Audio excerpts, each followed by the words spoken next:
She was 19 years old, and she had nowhere to go. No mother, no father, no brothers or sisters, no savings, just $250 in a checking account. Her mother's 2007 Subaru with a cracked windshield, and 9 cardboard boxes in a self-storage unit outside St. Anselm, New Hampshire. That cost her $48 a month. And on the 21st of March, 2024, she walked into a town office in the hills of the White Mountains, laid a single $20 bill across the counter, and bought herself a Sugarhouse, $20, one bill, in cash. People up in that hollow talked about it for a week. They said the roof had been letting water in since the Bush administration.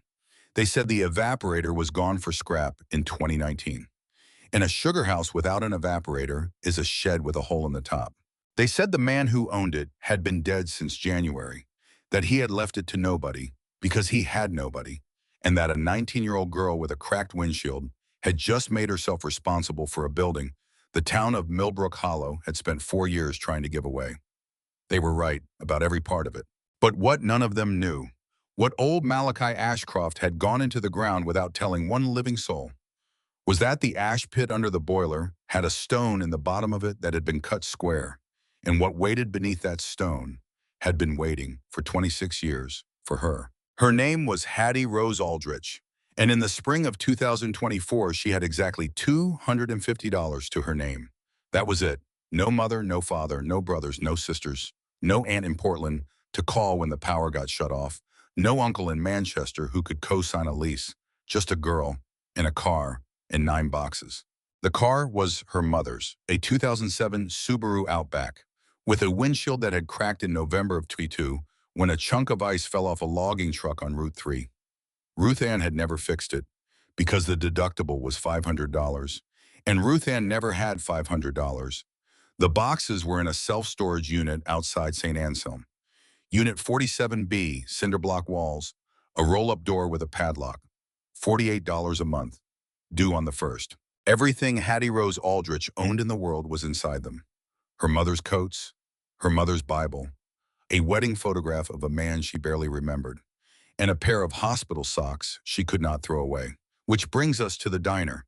The diner was called Millie's. It sat on Railroad Street in the town of St. Anselm. Cracked linoleum floor, vinyl booths patched with electrical tape, a jukebox that had not worked since the Clinton administration. Hattie worked the breakfast shift, 5 in the morning until 1 in the afternoon. She poured coffee, she scraped plates, she smiled at truckers who tipped her $1 and called her sweetheart. She counted her tips at the end of each shift, sitting in the break room on a folding chair, and she folded the bills into her sock because her wallet had a broken zipper. That was her life. That was every day until the 14th of March, 2024. That morning, the diner was quiet, too quiet. Only 2 customers, a trucker at the counter, an old man in the corner booth reading a copy of the Coos County Democrat. Hattie was wiping down stool number 4 when she saw it. A newspaper, folded in half. Someone had left it behind. She almost threw it in the trash, but her eye caught something, Article 9, which was strange because most newspapers did not have articles numbered like that. Only town meeting minutes did, and town meeting minutes were the kind of thing nobody read, except Hattie Rose Aldrich read them that morning, because the diner was quiet, and because her back hurt, and because she needed to sit down for 2 minutes before the next rush. She sat in the booth, and she read it. Article 9, shall the town authorize the select board to convey the former Ashcroft Sugarhouse property on Cedar Ridge Road, being 3 acres and improvements, for the sum of $20, to any person who will return said property to the grand list and maintain the structure in a safe condition. Hattie read it 3 times. $20, $20, not $2,000, not $200, $20. She looked up. The trucker was still eating his eggs. The old man was still reading his paper. The world was still turning. But something inside her chest had gone still. Very still. Because $20 was what she had in her tip sock right that minute. Now here is what you need to understand about New Hampshire town meetings. In New Hampshire, the town is the unit of government that matters. Not the county, not the state. The town. The town collects the taxes. The town takes the property when the taxes are not paid. And once a year, on a Tuesday in March, the town sits down in a room and votes on things out loud, in front of the neighbors, in front of God. Millbrook Hollow was a town of 214 people in Coos County, and it had been trying to get rid of the Ashcroft Sugarhouse for 4 years. The town had taken it at tax sale in 2020. Nobody bid. The town did not want a sugar house. The town wanted a building that paid $211 a year in property tax and did not fall on anybody. And a town of 214 people cannot afford to insure or maintain a structure it never wanted in the first place. So on the first Tuesday of March 2024, Article 9 passed on a voice vote. Nobody said no, and the town moved on to Article 10, which was about the grader. Hattie did not go to town meeting. She did not even know it had happened. She found out from a newspaper somebody left on a stool. That is how a person finds a thing like this. Not a sign, not a letter, a newspaper somebody left behind. She called the town office twice before anyone picked up, which was normal, because the Millbrook Hollow town office was only open Tuesdays and Thursdays from 1 until 4 in the afternoon. The woman who answered was named Odessa Whitfield. Odessa had been the town clerk and treasurer for 22 years. She was 62 years old. She wore reading glasses on a beaded chain around her neck, and she took a very long time getting to the point of things. Town of Millbrook Hollow, this is Odessa. Hi, I'm calling about Article 9. Pause. Article 9 of what? Dear the Sugar House on Cedar Ridge Road. Longer pause. You want to buy it? I read about it in the paper. Well, Odessa cleared her throat. You would be buying it, dear, not renting, buying. It becomes yours. The taxes become yours. The roof becomes yours. And if the roof caves in and somebody is under it, that becomes yours too. Do you understand? I understand. Do you have anyone with you, a father, a husband, a young man of some kind? No, ma'am. The line went quiet. So quiet, Hattie thought the call had dropped. Then Odessa spoke, and her voice had changed. It was softer now, almost sad. That is the same answer old Malachi Ashcroft gave me for 22 years. Come in on Thursday, dear, and bring your $20. Thursday. Hattie finished her shift at 1, went back to her friend's couch in Barnesville, showered, changed into her one good sweater, the gray one her mother had knitted the winter before she got sick. She drove to Millbrook Hollow. The town office was in a converted farmhouse next to the church. White clapboard, green shutters, a wooden sign that said, Town Office in letters that had been painted by hand. Hattie parked the Subaru in the mud, walked up the wooden steps, and opened the door. Odessa Whitfield was behind the counter, reading glasses down on her nose, a carbon copy receipt book open in front of her. And in the corner, in one of the 2 wooden chairs by the window, an old man reading a fishing magazine. Hattie noticed him, but only barely. She walked up to the counter, took the $20 bill out of her sock, laid it flat on the wood. Odessa looked at the bill, then at Hattie, then at the bill again. You are sure about this, honey? Yes, ma'am. You have not seen the inside of that building. No, ma'am. You do understand what a sugar house is. It's where you make maple syrup. Odessa took off her reading glasses, let them dangle on the chain. Well, yes, that is what it was. Now it is a building on a dirt road with a hole in the roof. Do you have anywhere to sleep tonight, dear? Hattie blinked. That is a strange question, ma'am. It is a fair question, and you have not answered it. Silence. Hattie did not answer. Odessa nodded slowly, as if she had expected exactly that. She picked up the pen, opened the receipt book, and in her careful looping handwriting, she wrote out the conveyance. Received of Aldrich, Hattie R. $20, Ashcroft Sugar House, Cedar Ridge Road, Article 9. She tore the top copy off, handed it to Hattie. Congratulations, dear. You own a sugar house. Hattie took the receipt. Her hands were shaking. She did not know why. She turned to leave. And that is when the old man in the corner stood up. I was about 71 years old. He wore a barn coat over a shirt and tie. His hair was silver. His eyes were pale blue. And he had been reading that fishing magazine the entire time. Miss Aldrich, he said, could you spare me 4 minutes? Hattie stopped. I'm sorry, do I know you? You do not. My name is Ellsworth Thornton. I practiced law in Concord for 38 years. Everyone has called me Els since the Carter administration. He extended his hand. Hattie shook it, because that is what her mother had taught her to do. I was Malachi Ashcroft's lawyer, Miss Aldrich. He died on the 5th of January. and I buried him, more or less, because there was no one else to arrange things. He reached into the inside pocket of his barn coat and pulled out an envelope. The envelope was old. It was soft at the corners, the kind of soft that paper gets when it has been carried from folder to folder for many years. He gave me this in 2009, Elle said. He told me that if this building ever went to anyone at all, by sale, by tax, by the town giving up on it, I was to hand it over and say nothing else. He would not tell me what it meant. I did not push him, and I have wondered about it for 15 years. He held the envelope out. Hattie took it. Her fingers were still shaking. She opened it. Inside was a key. It was iron, 5 inches long, black, with a flat bit on the end and a loop at the top. It looked like something out of a museum. Something made before anyone standing in that room had been born, and a piece of lined paper, folded twice. She unfolded it, 2 sentences, written in pencil, pressed hard, clean the ash out of the pit before you do one other thing. All of it, down to the stone. Hattie stared at it. Then she looked up at Els Thornton. What does this mean? Miss Aldrich, Els said, I have read that note more times than I would care to admit to a client, and I do not have the faintest idea. He tipped his head toward her. But I suspect you are about to find out. Cedar Ridge Road climbed 1,100 feet in 2.5 miles, and it was dirt for all of it. In the second week of April, it was mud to the axle in 3 places. Hattie put the Subaru in second gear, held the wheel with both hands, and crawled up the mountain. The town of Millbrook Hollow was not a village so much as a road with a town on both sides of it. A white church, a town garage, a cemetery on a rise, houses set far apart, each with a woodpile stacked to the eave. She passed a barn painted red, a rusted-out tractor in a field, a dog on a chain that watched her go by without barking. Then she came around the last bend, and there it was. The Ashcroft Sugarhouse stood at the top of the hill where the road curved.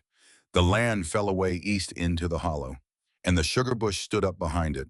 900 maple trees, still bare in April, standing on the ridge with the last of the afternoon light coming through them all at once.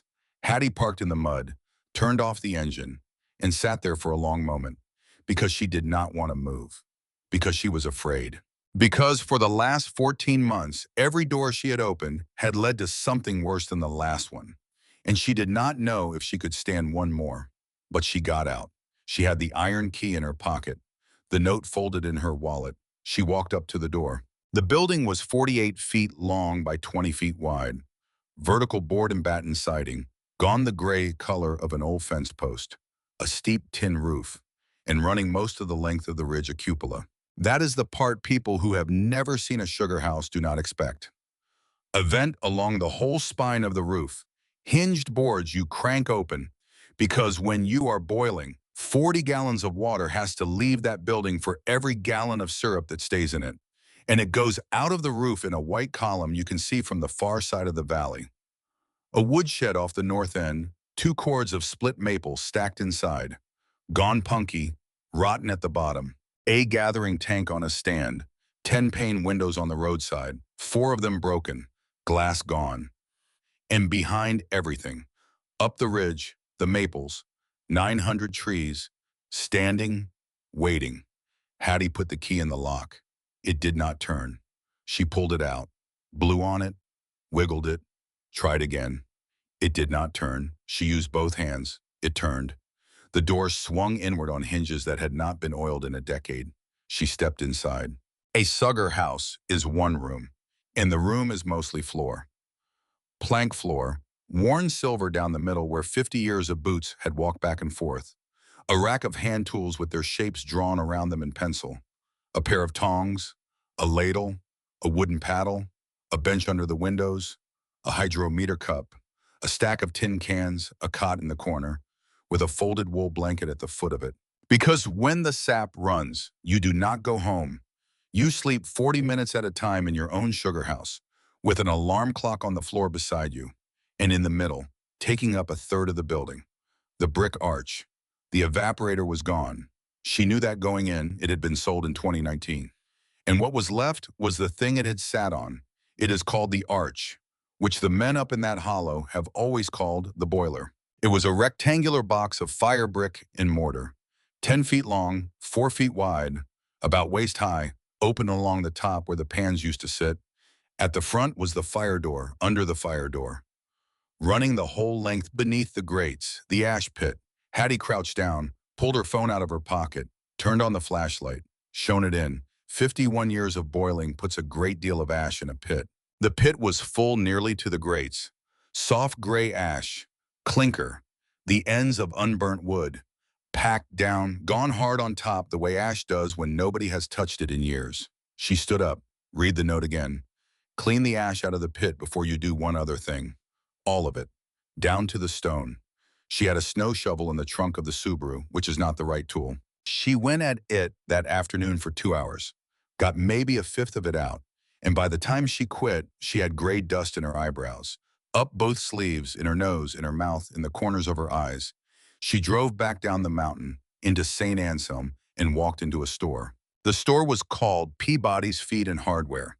It sat on Route 3, just past the volunteer fire station, 2 stories, wooden floors that creaked, a bell over the door that chimed when you walked in. Marigold Peabody was 66 years old. She had run that store for 37 years, since her father died and left it to her and 2 brothers who did not want it. She was almost 6 feet tall, built like a length of pipe. She smoked outside the loading dock because she would not smoke inside her own store. And she swore more or less continuously, and with real craft. Hattie walked in at 3:45 on a Thursday.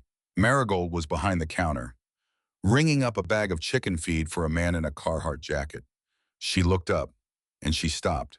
The man paid, walked out. The bell chimed. Marigold set her hands flat on the counter. "You have got ash in your eyebrows, sweetheart." Hattie touched her forehead, ash on her fingertips. "Oh, I'm sorry." "Do not be sorry. Where the hell have you been cleaning out an ash pit?" Hattie hesitated. "Cedar Ridge Road."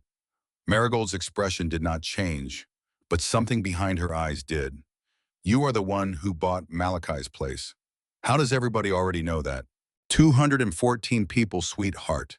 Odessa Whitfield could not keep a secret if you nailed it to her. Marigold looked at her a good long while. Then she came out from behind the counter, walked to the front door, and locked it. "Wait," Hattie said. "I need to buy." "I know what you need to buy, and you will get it. Come on." Marigold flipped the sign on the door to closed. At 3:50 in the afternoon, on a Thursday. "Come out back," she said. "The coffee is terrible, and the donuts are from Antoinette's, and they are the best thing in this county." The back of Peabody's was a stockroom, a desk in the middle, piled with paperwork, invoices going back to the Reagan administration, a calendar from 1994 still tacked to the wall, a pallet of chicken feed, a drum of kerosene, a space heater ticking in the corner. Marigold poured 2 cups of coffee from a pot that had been on the burner since 1 o'clock, set a white paper bag on the desk, pushed it across. "Eat." Hattie sat down. She took a donut out of the bag, sugar-dusted, still warm. She had not eaten since 5 in the morning. She ate the whole thing in 4 bites. Marigold said nothing, just watched. Hattie reached for another. Marigold pushed the bag closer. By the time Hattie had finished the second donut, she was crying, not sobbing, not loud, just quiet tears rolling down her face into the coffee cup. Marigold did not touch her, did not offer a tissue, did not tell her it was going to be all right. Because Marigold Peabody had lived in that county for 66 years. And she knew a thing about a person who has been holding it together alone for a very long time, and what happens when they are handed a warm donut by a stranger.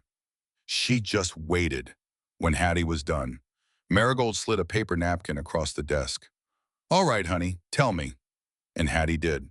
She told her about Ruth Ann, about the 14 months of cancer, about the lease being in her mother's name, about the $9,800 hospital bill, about the storage unit, about the couch in Barnesville, about the newspaper on the diner stool, about the $20, about the key, about the note. "Clean the ash out of the pit before you do one other thing." Marigold listened. She did not interrupt. She did not make a face. When it was done, she lit a cigarette off the pilot light of the space heater, which cannot possibly have been safe. And she said this: "3 things, and then I have to unlock the store because Norm Doucette buys his propane at 5. And he will stand out there and die of it rather than come back tomorrow." Hattie nodded. 1. There is a shower in the town garage in Millbrook Hollow. Danny Loomis has the key. He will give you the code, and he will not say a word, because he is decent, and because I will call him tonight. I don't want... Nobody offered you charity. I offered you a shower, and you are going to have to get over some of that, or you will not last the winter. Hattie closed her mouth. 2. That building has stood since 1938, and it will stand another year. But the tin over the south slope is done, and once water gets into the plank and freezes, you are finished. So you have until October. You have no money, which means you do it yourself, which means you are going to be in my store 4 times a week, and I am not going to be nice about it. Okay. Marigold pulled on the cigarette, and her voice changed. 3. She looked at Hattie for a long moment. Malachi Ashcroft was in this store every Tuesday for 37 years. He never bought one thing he did not need. He never once talked about himself. He never accepted a coffee from me. Not one. In 37 years. She tapped the ash off her cigarette into an empty tin can. And I went to that funeral in January, and there were 9 of us. 9. For a man who fed this whole hollow sugar on snow every spring for 51 years. She looked at Hattie. So if you find anything up there, anything at all, I would take it kindly if you told me. Hattie drove back up Cedar Ridge Road that evening with an ash shovel in the trunk and a 5-gallon pail and a dust mask and a bandana and a headlamp Marigold had refused to charge her for. She parked in the mud, turned off the engine, sat there for a moment.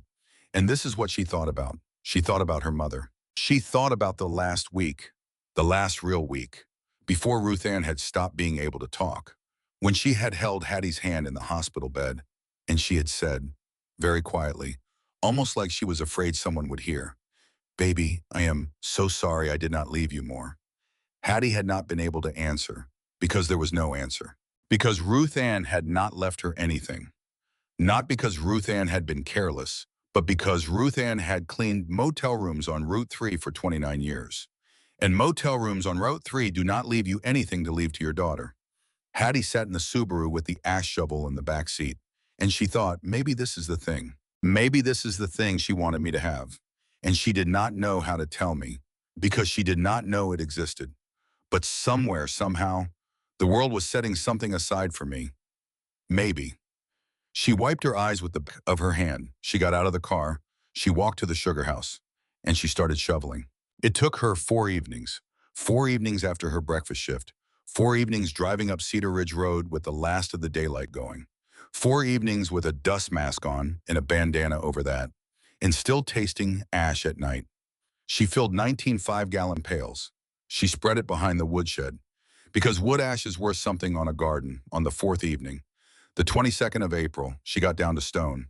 The floor of an ash pit in an old sugar house is fieldstone, laid dry, because you do not put a wood fire on top of anything that will hold water. The stones under that arch were rough, rounded, irregular, the way stone comes out of a New Hampshire pasture, fitted together by somebody in 1938 with a lot of patience, except one stone, 2nd row back from the fire door, a little left of center. There was a stone about 18 inches by 24. That had been squared, dressed on all 4 edges with a chisel, set flush, and the joint around it was not mortar at all, but packed dry sand. Hattie sat back on her heels, in a 10-foot brick box, with a headlamp on, and ash still under her fingernails. She looked at that stone for a long time. She thought about the note, down to the stone. Not a stone, the stone. She had not caught that, until now. She stood up, walked out to the Subaru, opened the trunk, took out the wrecking bar Marigold had sold her that afternoon. She walked back into the sugar house. She crouched down at the arch. She wedged the bar into the sand joint, and she began to lever. The stone did not move. Not at first. She leaned into it with her whole weight, which was not much, 98 pounds soaking wet. The bar slipped. She swore, a word her mother would have washed her mouth out for. She tried again, and again, and again, 40 minutes of levering and swearing, and her arms shaking, and her back aching. And then, the stone shifted, just a 1/4 of an inch. But it shifted. She got her fingers under one edge, pulled, lifted. The stone came free, and she set it aside on the fieldstone floor. and she looked down into the hole. It was a chamber, dry laid stone on all four sides, going down about 4 feet and running 3 feet square, and it had a lid on it, 2 inches down. The lid was a piece of 2-inch plank, cut to fit. Hattie stared at it. Her breath was coming very fast. She did not know what she was looking at. She did not know what she had found, but she knew this. Malachi Ashcroft had built this on purpose, and he had told a lawyer in 2009 to hand her a key and a note, and the note had led her here, to this hole, to this lid, under the boiler. She reached down, her hand was shaking. She put her fingers on the edge of the plank, and outside the sugar house. The last of the daylight went out of the sky, and there was only the headlamp, and her breath, and a wooden lid, and whatever was underneath it. Here is something you need to understand. Before Hattie Rose Aldrich lifted that wooden lid, you need to understand why nothing under it had rotted. The frost line in that part of New Hampshire is 4 feet. Ordinary ground under an ordinary building freezes and thaws and heaves every single year, and it puts water into anything you put in it. But the ground directly under a sugar house arch is not ordinary ground. That box, that brick box, ran a hardwood fire hot enough to boil off 40 gallons an hour, 20 hours a day, 6 weeks a year for 51 years. The earth underneath had been baked dry, baked hard, baked like a kiln. It had not frozen since the Eisenhower administration. There was not a better place to keep a thing in the entire state. And Malachi Ashcroft knew it the way you know your own kitchen. Hattie lifted the lid. Her hands were still shaking. The wood was heavy, dense, cut clean. She set it aside on the plank floor. She pointed the headlamp down, and there it was. A wooden crate, spruce, the old kind, dovetailed at the corners, with a divider running down the middle, and a stenciled mark on the end that had gone too faint to read. Somebody had wrapped it in 2 feed sacks and tied it with baling twine. Hattie stared. For a long moment, she did not move, because she did not want to reach in. Because if she reached in, this was real. And she was sure yet, if she wanted this to be real, she had spent 14 months watching her mother die. And in those 14 months, nothing had ever gone right. Nothing, not one time. She had learned to expect nothing. And now something was under a floor. She reached in. She got her hands under the crate. She lifted it up. It was heavier than it should have been for its size. She set it on the plank floor, knelt down and untied the twine. The twine was so old it snapped in her fingers. She pulled off the feed sacks, and she saw them. 19 glass jars, the old kind, quart canning jars, with glass lids and wire bales, standing upright in a divided crate, packed around with newspaper from a decade she was not alive for. And inside every single one, standing on end, a roll of bills with a rubber band around it. That had gone to powder. Hattie sat back on the plank floor, her mouth open, and she said out loud, to nobody, "Oh my God." She counted them with her eyes first. 1, 2, 3, 4, 5, 6, 7, 19 jars, rolls of bills in every one. She did not know how much money that was. She did not want to know. Not yet, because on top of the jars, laid flat, wrapped in a piece of oilcloth, was a book, a leather journal, dark brown, about the size of a hymnal, with a strap around it, and a pencil stub and a loop on the spine, stamped into the front cover. Worn nearly smooth, one word, Ashcroft. Hattie picked it up. Her hands were shaking so hard she almost dropped it. She unwrapped the oilcloth, set it on her lap, untied the strap, opened it. The first page was dated the 18th of February, 1970. It was a working man's book. Weather every day, every season, night temperature, day temperature, because that is the whole business.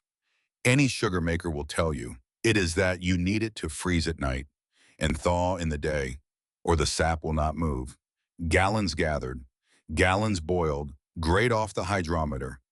Which pans he cleaned, and when. What the fire wanted in a north wind, 51 seasons of it, in pencil, in a hand that did not change much until about 2019, and then changed a great deal.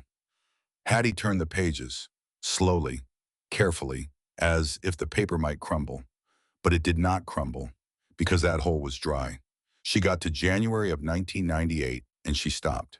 Because there was a page, with no numbers on it, just words. Went up the hill at first light, cannot walk in it, crowns down everywhere, ice on everything, trees popping like rifles all night, sat on a rock, could not think what to do first. Deborah would have known.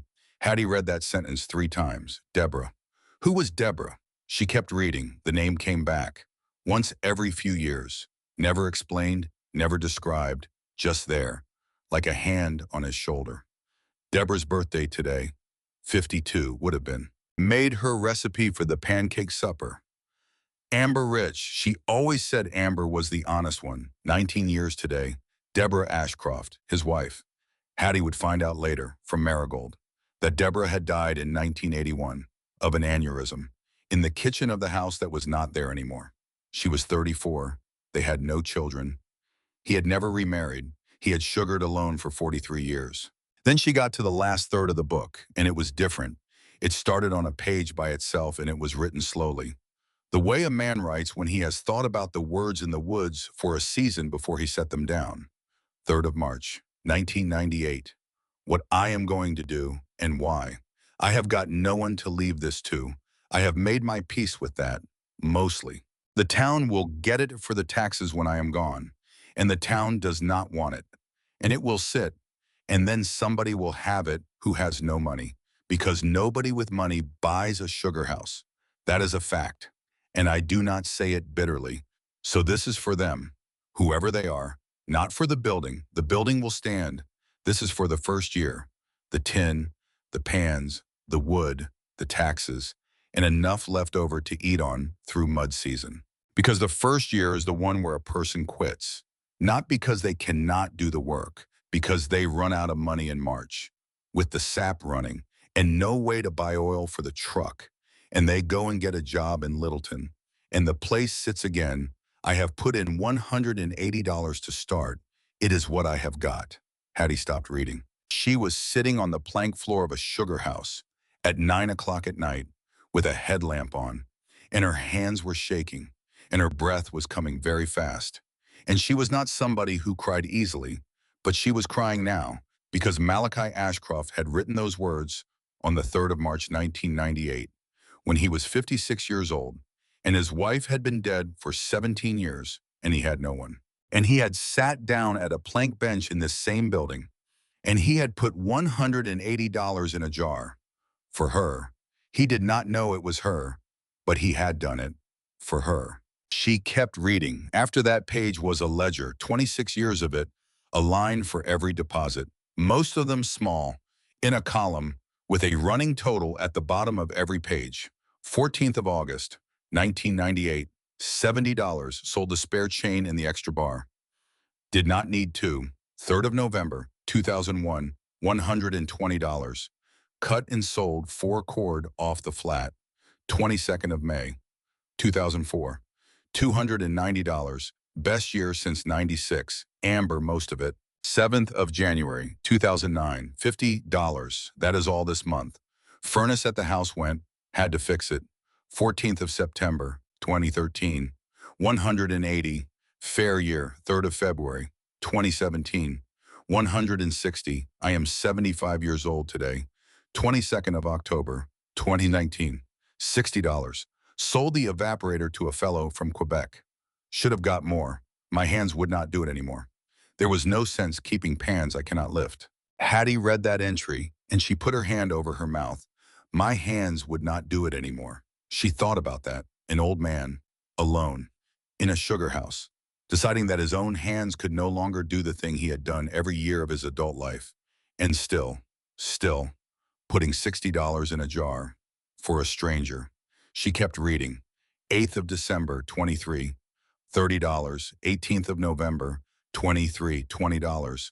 Not much left in the account, not much left in me. Then, in a different pen, undated, at the bottom of the last written page, whoever you are, it is not a great deal of money. I know what a roof costs now. Do not spend it on the trees. The trees do not need us, and they will still be there. Spend it on getting through the first March. That is all it is for. The total at the bottom of the page, added and re-added twice in his own hand. $21,340. Hattie sat with the book on her lap, and she cried. Not delicate crying, the kind where a person makes sounds on the floor of a sugar house at 9 o'clock at night, alone because for the last 14 months, nobody had done one thing for Tyr that she had not paid for. And now, a man who had been dead since January, who had never met her, who had never even known she would exist, had spent 26 years setting aside $70 here, 120 there, 50, 30, 20 for a stranger. For her. She counted the money over 2 evenings on the plank floor. Every jar, every roll, every bill, it came to $21,340, and not one bill was missing. The next morning, Hattie drove down to Peabody's before her shift, because she had said she would. The bell chimed when she walked in. Marigold was behind the counter, sorting nails into bins, muttering about somebody who had mixed the 16 penny with the 10. She looked up. She saw Hattie's face. She set the nails down. What? Hattie could not speak. Sweetheart, what? Under the boiler. Marigold went very still. What? Under the boiler, there was a chamber. Under the arch. He built it in there. She could not finish the sentence. Marigold sat down, right there, on a pallet of chicken feed. At 9:15 in the morning, she put her hands on her knees. Under the boiler. Under the boiler. That miserable, old man. Marigold's voice went, and Hattie had not expected that, and she did not know what to do with it, because she had never seen Marigold Peabody cry. Not in 6 weeks of knowing her. But Marigold was crying now, quietly, with her hands still on her knees, her cigarette forgotten between her fingers. 26 years. He was doing that. For 26 years. And I never knew. She looked up at Hattie. How much? $21,340. Marigold closed her eyes. She did not say anything for a long moment.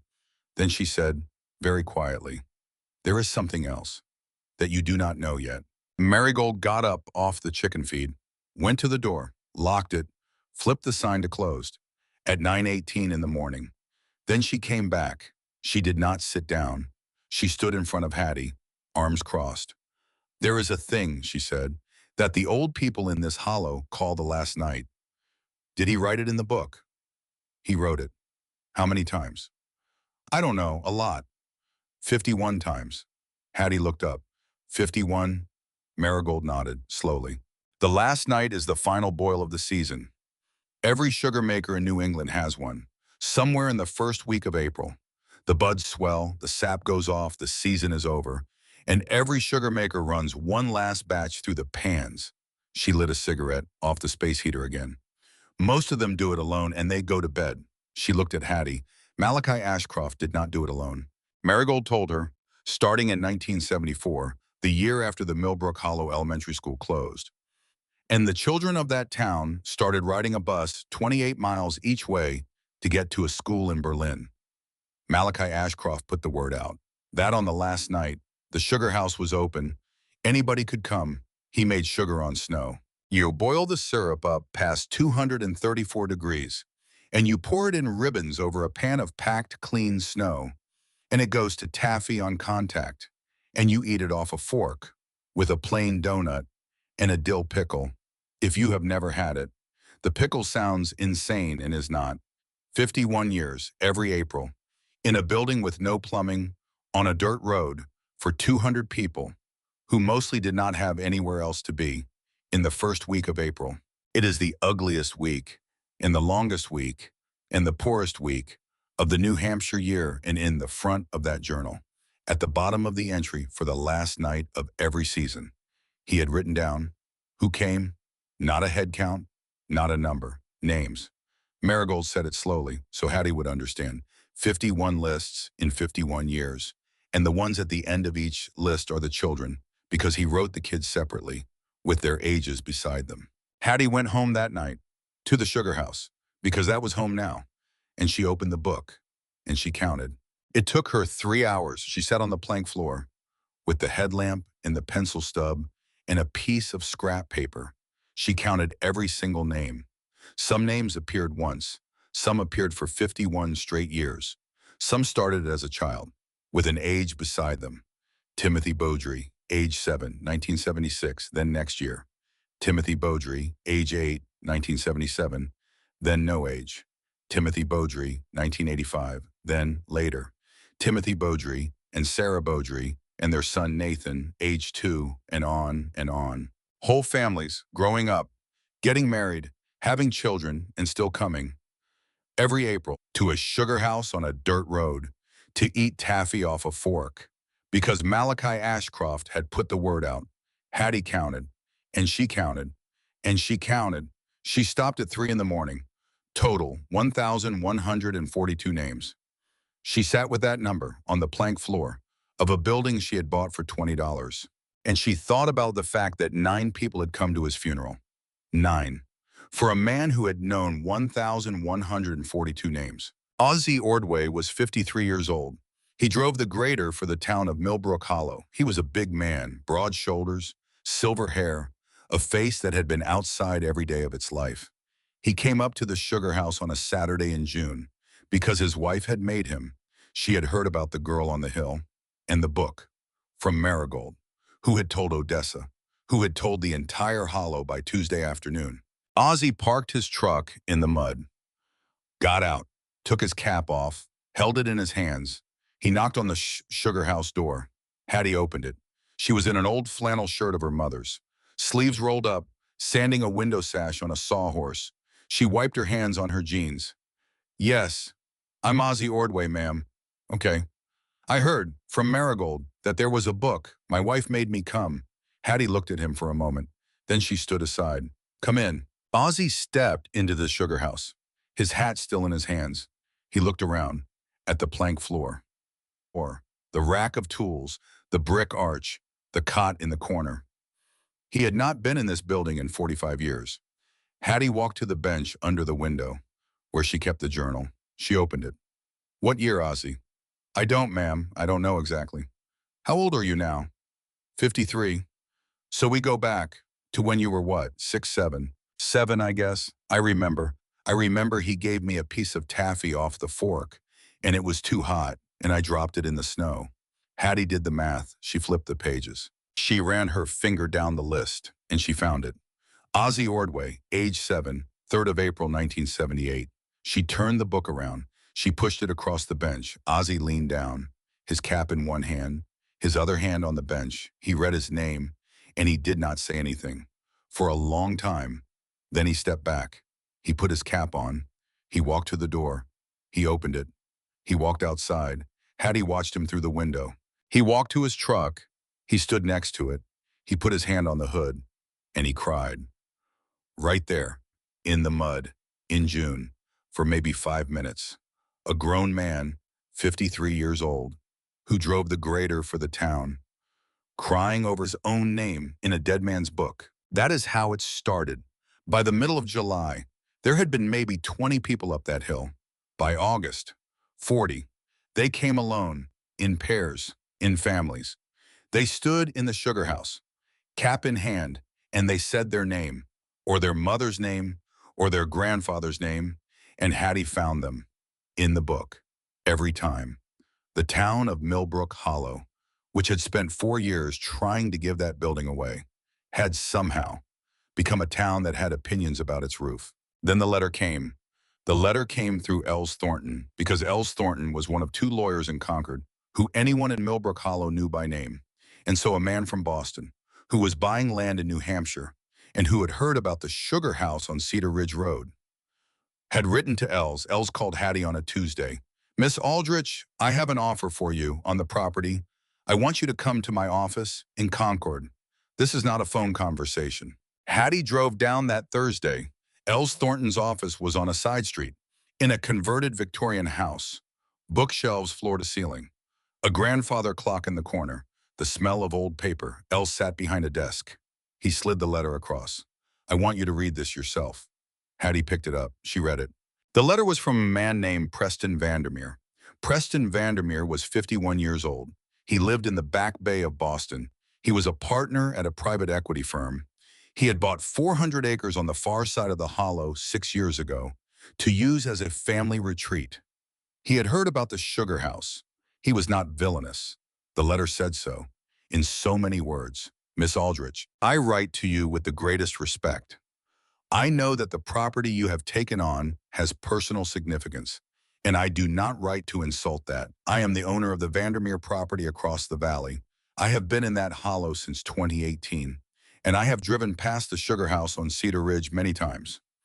It is a beautiful building, and I would like to preserve it. I would like to purchase the property for the sum of $38,000.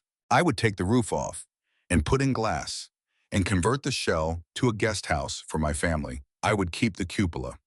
I would preserve the original board and batten. I would place a bronze plaque memorializing Mr. Ashcroft. I understand you are 19 years old. I have a daughter your age. I know this is a large decision. Please take your time. My offer stands until the 1st of September. With respect, Preston Vandermeer. Hattie put the letter down. She looked at Els Thornton. Els looked back at her. He is not a bad man, Miss Aldrich. I know.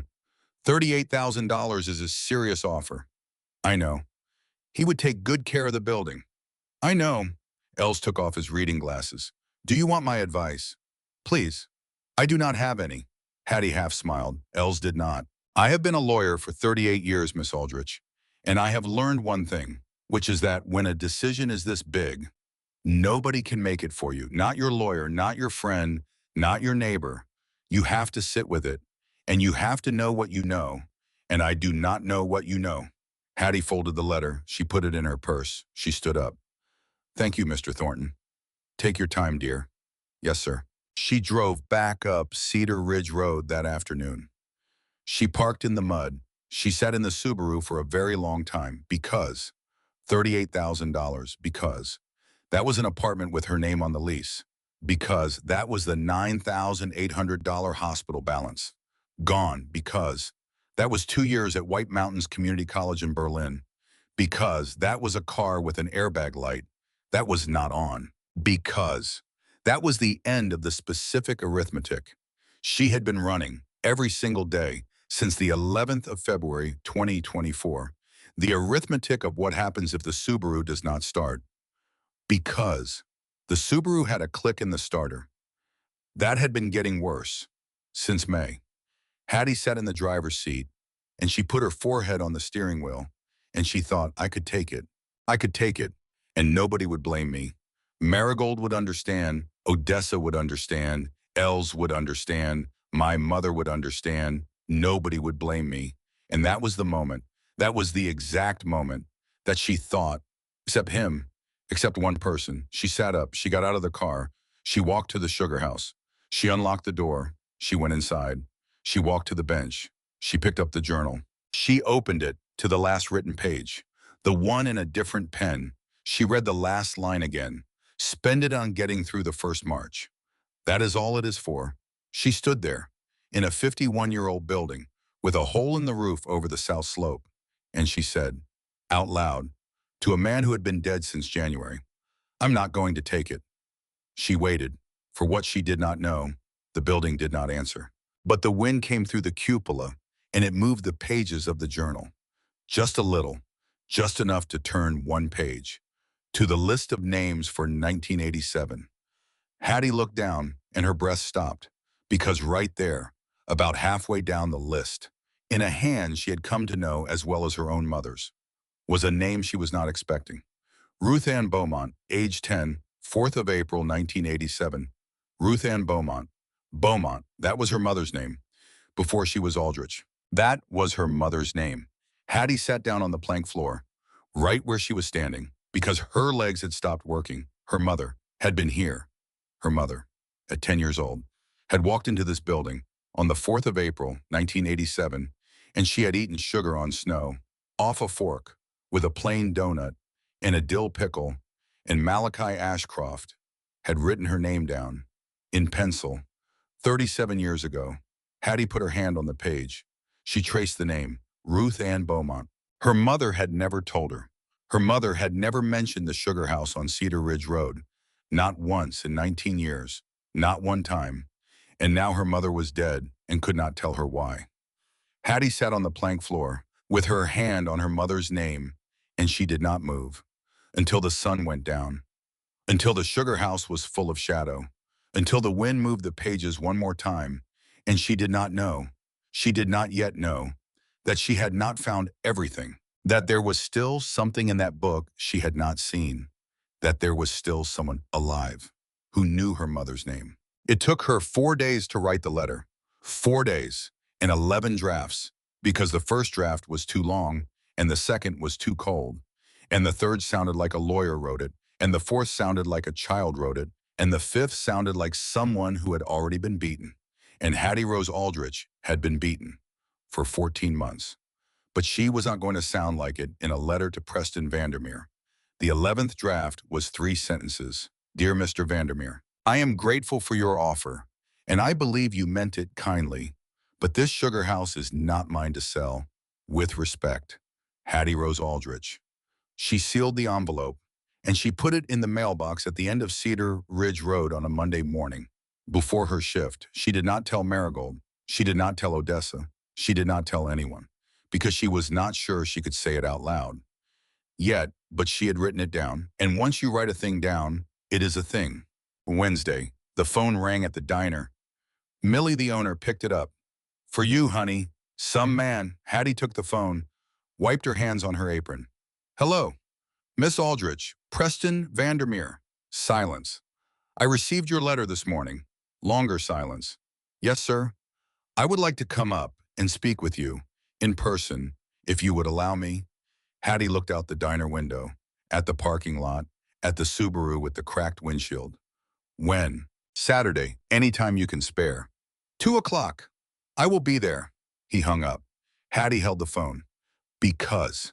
She had expected him to be angry. She had expected him to argue, to raise the offer, to send another letter, not this, not a man who took no for an answer, and drove 3 hours to say so in person. Saturday, 2 o'clock, a black Range Rover came up Cedar Ridge Road, slowly, because the mud had dried into ruts. And the shocks in a Range Rover do not like ruts. Hattie was on the roof. She was standing on the south slope, in her mother's flannel, with a tape measure in one hand and a pencil behind her ear, marking out where the new tin would need to go.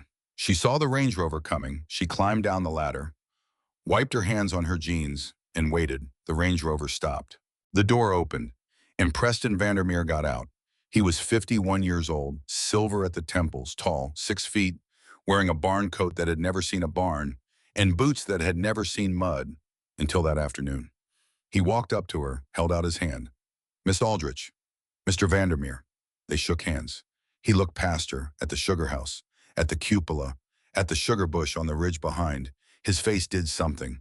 Hattie could not read it, but it was something. May I see inside? Yes, sir. She let him in. He stood in the middle of the plank floor. He did not say anything for a long time. He looked at the brick arch. He looked at the rack of tools with the shapes drawn around them in pencil. He looked at the cot in the corner and the wool blanket folded at the foot of it. He looked at the bench under the window, where the journal was open, because Hattie kept it open, because people came up, and people looked at it, and she did not want them to feel they had to ask. Preston Vandermeer walked to the bench. He looked down at the journal. The page was open to 1979. He read for a long moment. Then he said very quietly, May I? Yes. He turned a page, back, then another, until he got to 1976. He stopped. Hattie watched him. His hand went very still on the page. She walked over. He was looking. At an entry, halfway down the list, Nathaniel Vandermeer and his son Preston, age 3, 4th of April, 1976. Preston Vandermeer did not move for a long time. Then he said, without looking up, My father brought me here when I was 3 years old. I do not remember it. Hattie did not say anything. He died 4 years ago. He never mentioned this place, but he used to talk about sugar on snow when I was little. He would say, There was a man in New Hampshire who made the best sugar on snow you ever ate, and I never knew where. And now, he touched his father's name with one finger. I was quiet for a long moment. Then he said, still not looking at her, You made the right decision, Miss Aldrich. Hattie's throat closed. I am withdrawing my offer. You don't have to. Yes, I do. He turned and he looked at her. His eyes were wet, but his voice was steady. If you ever need materials, for the roof, for anything. I have an account at the Home Depot in Concord. You call the store manager. His name is Marcus. He knows. There are no strings. There is no obligation. And I will never mention it again. Hattie could not speak. Take care of it, Miss Aldrich. He walked to the door. He walked outside. He got in the Range Rover. And he drove down Cedar Ridge Road.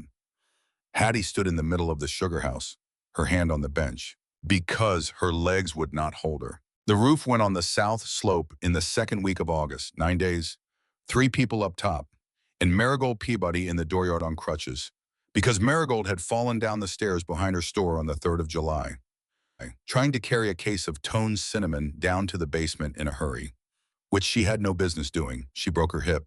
She had surgery in Berlin. She was in rehab for 3 weeks. And she was furious, not about the fall, about being 66. She stood on her crutches, and she yelled instructions upward, which nobody followed. But it made her feel useful, so they let her. Danny Loomis handed a piece of tin up to Hattie. Ambrose Gagnon set the next one on the roll. Hattie screwed it in. Marigold yelled that it was crooked. It was not crooked. The materials came to $3,900. Out of a glass jar, Danny Loomis, 68, in work boots that had lived through 5 presidencies. Ambrose Gagnon, 31, sugared 4,000 taps on the next ridge over, had known Malachi since he was a boy, said 4 words all afternoon, which, when it came from Ambrose, was a monologue. That is how it went, all fall. September. Hattie scraped and reglazed the windows, sitting on a sawhorse with a heat gun and a putty knife. 10 panes, 6 hours each. October, she rebuilt 8 feet of the north sill where it had gone punky on jacks, with Danny telling her what to do and not doing it for her. November, she cut and split and stacked 9 cords of firewood, because a sugar house eats wood the way nothing else eats wood, and because you cannot buy dry wood in February at any price from anybody who likes you. She moved into the sugar house in October, which was not legal and which nobody mentioned. She put the cot back where it had been. She got a wood stove from Peabody's on a payment plan Marigold invented on the spot and would not discuss. And she read the front 2/3 of that journal all winter, every night, 51 seasons of one man's weather and one man's fire, written down for nobody.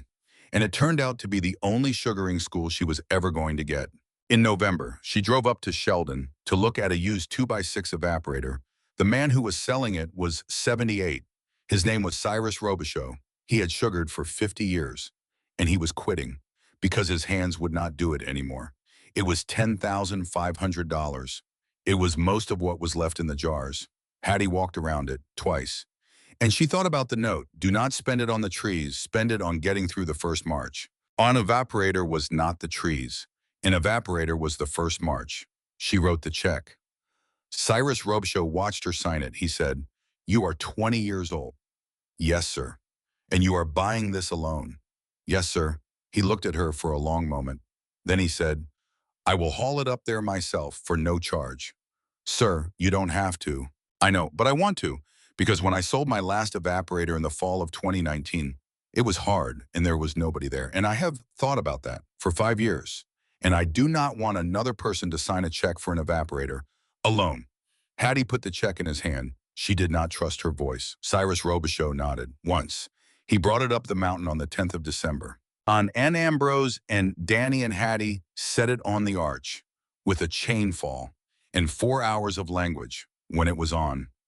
Cyrus stood back, looked at it, put his cap back on. He said, "Well, that is where she goes." And he drove home. January, Hattie was cleaning out the wooden crate from the hole under the arch because she wanted to put it back in case someday, somehow, there was someone to put money in it for. She was running her hand along the inside, and her fingertip caught on something. In one of the dovetail joints, in the very bottom corner, there was a piece of paper. She pulled it out, slowly, so it would not tear. It was a photograph, a Polaroid, faded, yellowed, but not ruined, because the ground under the arch had not frozen since Eisenhower. The picture showed a man, about 42 years old, standing in front of the sugar house. Malachi Ashcroft, young, with dark hair, and a smile she had never imagined on his face, because she had only known him from the picture in his obituary, where he was 81 and tired. Beside him, a woman, long dark hair, laughing. Deborah. She had never seen a picture of Deborah before. And in front of them, holding a lollipop, a little girl, about 3 years old, blonde curls, a gap-toothed grin. Hattie turned the picture over. On the back, in pencil, in Malachi's handwriting, Deborah and her niece Rebecca, 1978. Hattie stared at it. Deborah had a niece. Deborah had a niece named Rebecca. Deborah had a sister who had a daughter who had come here in 1978. Hattie ran down the mountain to Peabody's.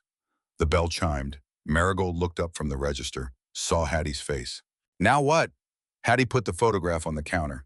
Marigold picked it up, held it in her hand, adjusted her reading glasses. She looked at it for a long time. Deborah had a sister, she said, named Margaret. She moved to Manchester around 1985. After Deborah died, the family lost touch. Rebecca. I don't know a Rebecca, but that could be her daughter. Marigold handed the photograph back. Sweetheart, there are a lot of people in Manchester. I know. And there are a lot of Margarets. I know. But you should keep that picture. I will. She slid it into the journal, right at the front, between the cover and the first page, where anybody could see it, whenever they opened the book. February, Hattie tapped 410 trees, which was less than half of what the bush could carry, but she was honest about it. 410 was what one person could do alone. She spent 3 weeks doing it, in snowshoes, through knee-deep drifts, with a cordless drill and a bag of 5/16-inch spiles, and a coil of blue food-grade tubing. She drilled a hole in each tree, 2 inches deep, just below breast height, tapped in a spile, hung a bucket.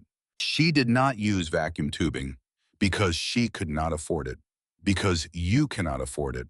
On your first year, she used the old buckets that were in the Sugarhouse when she bought it. 410 galvanized buckets with hinged lids, some of them stamped Ashcroft in the metal. She washed everyone in a plastic tub behind the Sugarhouse with hot water from a kettle on the wood stove, because when the sap runs, you do not have time. And her hands cracked and bled through most of February, and she did not care. The first boil was the 2nd of March, 2025. Ambrose Gagnon came up for it, and he stayed the whole night, and he mostly kept his mouth shut, which Hattie has never stopped being grateful for. The fire caught at 4 in the afternoon. She lit the kindling with a wooden match, because Malachi's ledger said, on page 4, 1971, kindling wants a match, not a lighter. A lighter makes the wood angry. She had no idea what that meant. But she did it his way. The kindling caught. She fed it split maple, 2-year-old, dry as bone, from the stack behind the shed. By 5:30, the arch was hot. By 6, the steam came up through the cupola, a white column standing straight off the roof in the cold. You could see it from the far side of the valley. It was the first time in 6 years that anybody in the hollow had seen a plume of steam come off the Ashcroft place. Danny Loomis saw it from the town garage. He drove up. Odessa Whitfield saw it from her kitchen. She put down her dish rag and she picked up the phone, and she called 4 people, who called 4 more people. By 9 o'clock at night, there were 14 vehicles parked in the mud on Cedar Ridge Road, and Marigold Peabody had brought 6 dozen donuts from Antoinette's without being asked. Hattie drew off 11 gallons that night. She tested it with the hydrometer. Amber Rich, which was Malachi's grade, the one he wrote in the book in 1990. Amber is the honest one. She stood in her Sugarhouse, with Ambrose beside her, and Danny stoking the fire, and Marigold outside cussing at somebody. And she thought, I did it. 1 year, I made it 1 year. 3 days before the last night, an old sedan came up Cedar Ridge Road, slowly. A blue Buick, 20 years old, rust on the wheel wells. Hattie was in the woodshed, splitting kindling for the last boil. The car stopped. A woman got out. She was about 49. Brown hair pulled back. Kind eyes. She went around to the passenger side, and she opened the door, and she helped an old woman out into a wheelchair. The old woman was 76 years old. She had thin white hair. She wore a wool coat and a knitted hat, and she was smiling. Hattie set the axe down and walked over. Ma'am, can I help you? The younger woman looked up. I hope so. We are looking for Hattie Aldrich. That's me. The old woman in the wheelchair looked up, and she smiled, a slow smile. That made her whole face crinkle. She said, "Oh, oh my dear." The younger woman held out her hand. "I am Rebecca Hollis. This is my mother, Margaret." Hattie shook her hand, and she looked down at the old woman.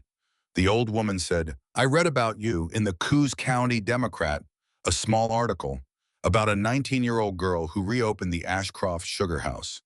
Her voice was thin, but her eyes were bright. "I drove 3 hours to meet you." Hattie could not speak. "May we come inside?" "Yes, yes, of course, please." Hattie helped Rebecca lift the wheelchair over the door sill. The old woman rolled into the sugar house. She looked around. At the plank floor, at the brick arch, at the cot in the corner, at the cupola overhead, at the bench under the window where the journal was open. She stopped. She looked at Hattie. Her eyes were wet. She said, "I have not been in this building since 1985. Hattie put the kettle on the wood stove. Rebecca sat down on the bench beside her mother. Margaret reached out, and she touched the plank of the bench. Very softly with her fingertips, she said, "My sister Deborah married Malachi Ashcroft in 1969. She was 21 years old, and she was the most beautiful thing you ever saw, and she loved this hollow." Hattie held very still. Margaret went on, "My daughter Rebecca was 3 years old when we came here for the last night in 1978. I remember it because Deborah gave her a lollipop and Rebecca dropped it in the snow." Rebecca laughed softly. "I do not remember that." "You would not, dear. You were 3. Margaret looked at Hattie again. She said, "I knew your mother, Hattie." Hattie stopped breathing. "Ruth Ann Beaumont. She did not tell you, did she?" Hattie shook her head, slowly. Margaret nodded, sadly. "I did not think she did. Ruth Ann was Deborah's niece, my brother Thomas's daughter." Hattie's hand went to her mouth. "Deborah was my sister, Thomas was our brother. Thomas married a girl named Anna in 1972, and they had a daughter, Ruth Ann, in 1977, and Ruth Ann grew up, and she came to the sugar house every April, when she was little, because her Aunt Deborah lived here." Margaret's voice was very soft. "But when Deborah died in 1981, everything broke. Thomas and Anna divorced. 2 years later, Anna took Ruth Ann, and she moved, and she did not want anything to do with the Beaumonts anymore, because we reminded her of Thomas, of the life she had left." Margaret closed her eyes. "I lost track of Ruth Ann when she was 7 years old, and I have been thinking about her for 40 years, and I did not know that she had died until I read your name in the newspaper." Hattie's knees gave out. She sat down on the plank floor right in front of the wheelchair. She could not speak. Margaret reached out, and she put her hand on Hattie's head, the way you put your hand on the head of a child. Oh my dear girl." She stroked Hattie's hair. "I am so sorry. I am so sorry I did not find her. I am so sorry she did not know. I am so sorry you have been alone." Hattie was crying now. She could not stop. Margaret held her hand. "Malachi did not know about you. I want you to understand that. When he put that money away, when he wrote in that book, when he left it all to a stranger, he did not know that the stranger would be his own niece's daughter." Hattie looked up. Margaret smiled through her tears. "He left it for a stranger. That is what makes it the finest thing a person can do. He did not do it because you were family. He did it because you were a stranger and you needed it." Hattie put her forehead down on Margaret's hand, and she cried. For the 14 months of watching her mother die, for the 8 years of missing her father, for the $250 in a checking account, for the couch in Barnesville, for the storage unit, for the ash pit, for the $21,340 in a jar under a fire, for a great aunt she had not known she had, who had driven 3 hours in a rusted blue Buick to find her. The last night, 5th of April, 2020, she put the word out the way it had always been put out up there. She told Odessa Whitfield on a Tuesday, and she did nothing else. Something over 200 people came up Cedar Ridge Road that night. They parked down the road, both ways, and they walked up in the dark. With flashlights, somebody brought a pan of snow from the north side of the church, because by April there is none left in the open. Marigold Peabody ran the donuts. and swore at anybody who tried to help her. She was off crutches now, but she still limped, which, she said, was the point of a good limp, to let people know that you had earned it. There was a jar of dill pickles on the bench, and a lot of people from away had to be talked into it, and they liked it. Margaret Beaumont Hollis sat in her wheelchair, beside the arch, in a wool coat and a knitted hat, with her daughter Rebecca beside her. She held Hattie's hand every time Hattie came near. Ozzie Ordway came, and his wife, and their grandson, Danny Loomis, came, in his good shirt, which nobody had ever seen him in before. Ambrose Gagnon came, and said 4 words all night, which was 4 more than usual. Odessa Whitfield came with a plate of banana bread that she had made from a recipe her own grandmother had made in 1942, and at the end of the line, in a wool cap pulled down, Preston Vandermeer. He did not announce himself. He ate a piece of taffy off a fork.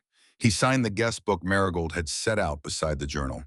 Preston Vandermeer, been coming since 1976. He tipped his hat to Hattie, and he walked back down the road, in the dark. She never told anyone he came. She kept that for herself.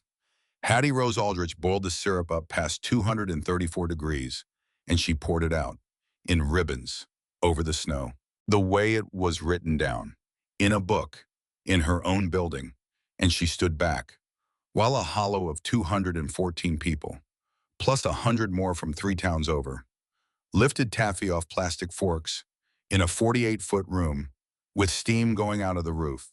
The journal was open, on the bench, at the front, where anybody could look. At the end of the night, she sat down on the doorsill, with the fire dying back, and the pans cooling, and she started a new page in the same book, with the same pencil.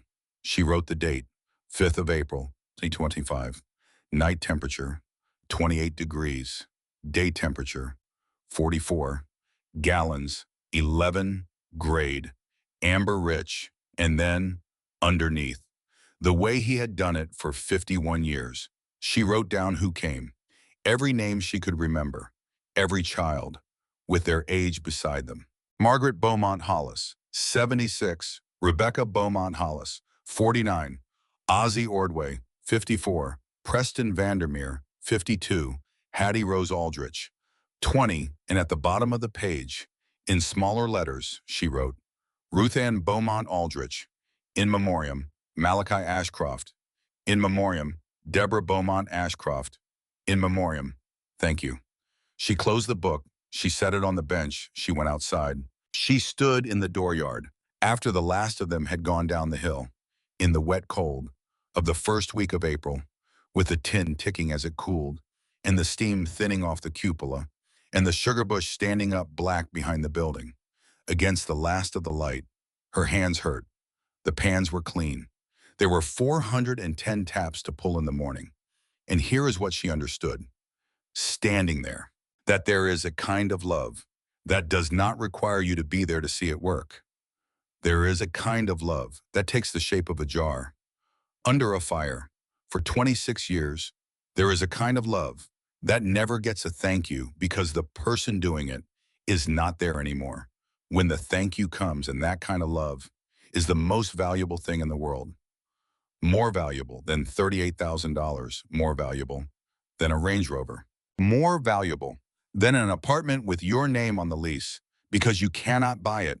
You can only receive it when someone, somewhere, has quietly, without expecting anything back, set it aside for a stranger, for someone they will never meet. Hattie stood in the dooryard, and she looked up at the sky. The stars were out because the clouds had cleared, and she said out loud to a man who had been in the ground for 15 months, "Thank you." She waited. The wind moved in the sugar bush, and she thought just for a moment, just for one heartbeat, that the wind sounded a little bit like an answer.